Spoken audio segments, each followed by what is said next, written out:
Antum lihat di Indonesia ini, di Indonesia kita bicara, ada banyak daerah-daerah yang umat Islam juga minoritas di sana. Engkau jangan bicara tentang toleransi di sana.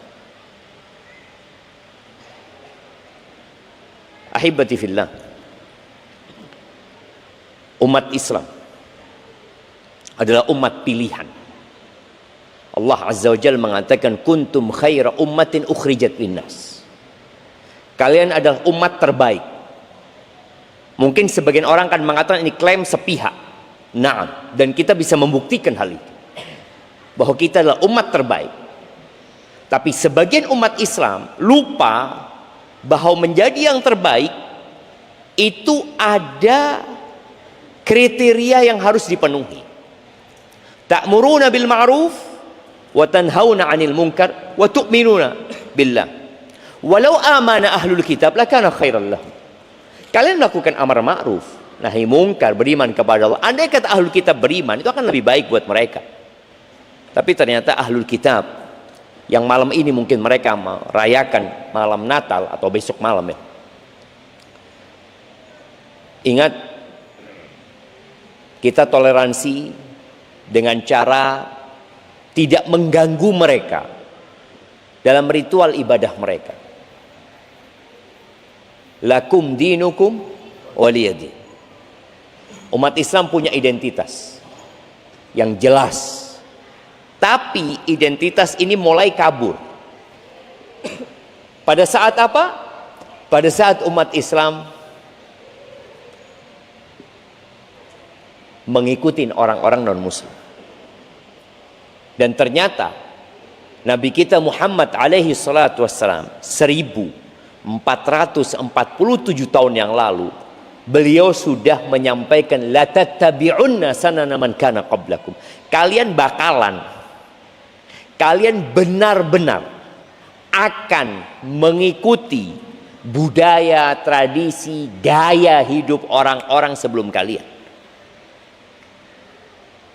Shibran bi shibrin, sejengkal ya sejengkal, sama persis.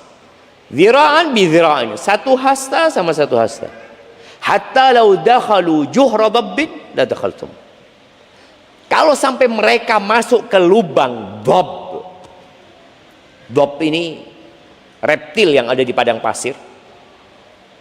Ana pernah menggali lubang dob itu, dan ternyata tidak berhasil. Lubangnya itu dalam dan berlika-liku, nggak tahu di mana dia tinggal sebenarnya. Artinya Nabi SAW menyebutkan hal ini, bahwa kalau orang-orang Nasoro dan Yahudi itu masuk ke lubang dob yang sulit, yang tidak mengenakkan, kalian akan masuk juga gitu.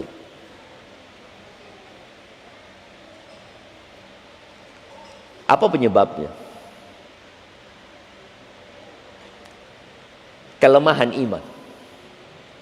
Lemahnya iman kita. Kemudian kita memandang orang-orang Yahudi dan Nasrani sebagai teladan. Ini ada hubungannya dengan materi kita malam ini tentang Hari Ibu. Kenapa tahu-tahu umat Islam juga merayakan Hari Ibu? Mengikuti mereka. Hari Ibu ini tradisi mereka juga. Tapi mungkin Hari Ibu tidak ada hubungannya dengan urusan keagamaan. Walaupun Hari Ibu dulu dilakukan di gereja umpamanya. Tapi kalau Natal, ya ini benar-benar jelas itu adalah hari peribadatan yang dirayakan oleh orang-orang yang mengklaim bahwasanya Tuhan punya anak.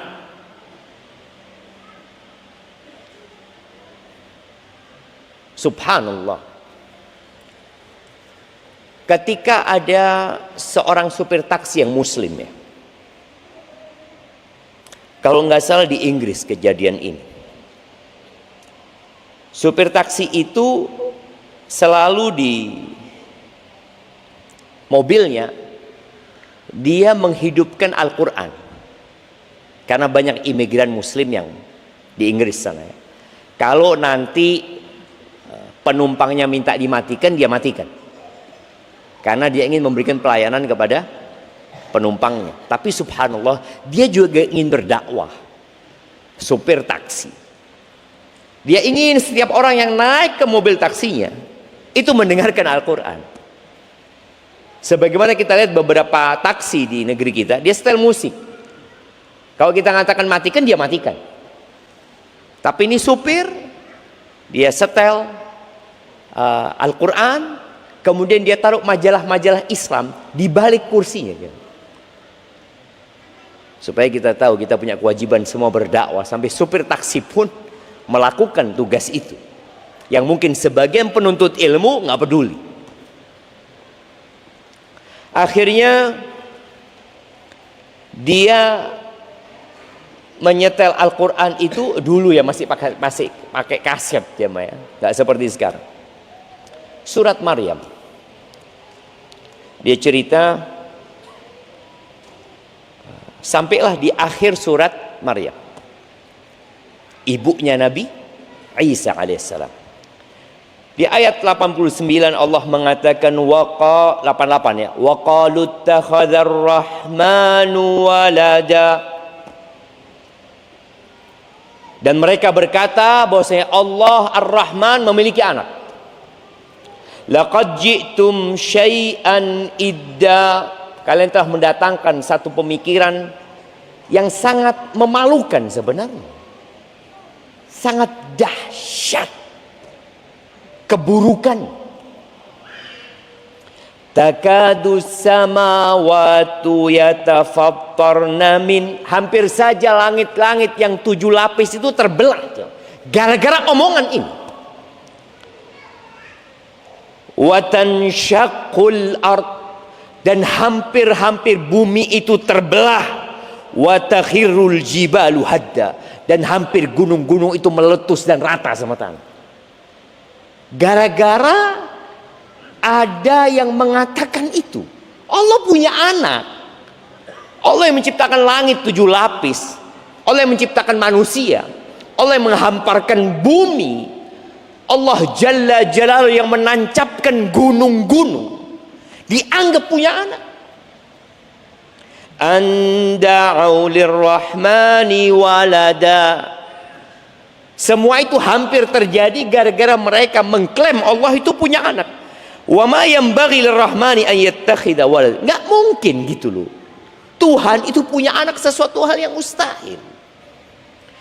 In kullu man fis samawati wal ard illa atir rahmani abda. Semua yang di langit dan bumi itu akan mendatangi Allah sebagai budak, hamba. Penumpangnya perempuan jamaah. Itu nangis perempuan ini. Dia mengatakan, boleh aku minta kasih. Ternyata dia Nasrania dari Libanon. Dia bisa bahasa Arab. Dia mengatakan, aku termasuk yang mengatakan Tuhan itu punya anak tadi. Bayangin. Ini perempuan akhirnya masuk Islam. Gara-gara siapa? Supir taksi. Artinya kita sebagai seorang muslim, tidak ada yang kita sembunyikan. Pendapat kita tentang kesesatan orang-orang selain muslim, nonis semuanya berada dalam kesesatan. Kalau diklaim antum nggak toleransi, loh kita toleransi. Kita tidak mengganggu antum untuk beribadah, tapi kita ingin mengajak antum ke surga Allah Azza wa Jalla. Itu tujuan kami. Rasul Shallallahu Alaihi Wasallam toleransi, membiarkan Yahudi tinggal di kota Madinah. Mereka punya sinagog, mereka beribadah di sana, dibiarkan sama Nabi SAW, tidak diganggu sama sekali. Tapi ketika mereka merayakan perayaan umat Islam, lakum dinukum waliyadin. Nggak ada tahu-tahu Yahudi ngundang Nabi Muhammad SAW, ngundang Abu Bakar, ngundang Umar, ngundang Utsman. Tafadhol, enggak. Lakum dinukum waliyadin. Silahkan. Ketika umat Islam menaklukkan Syam, Palestina berada di tangan umat Islam. Bayangin ya, supaya antum tahu bagaimana makna toleransi dari umat Islam. Karena pada saat itu Al-Quds, Urshalim itu di bawah tangan Nasoro, maka akhirnya perjanjian dibuat sama Nasoro.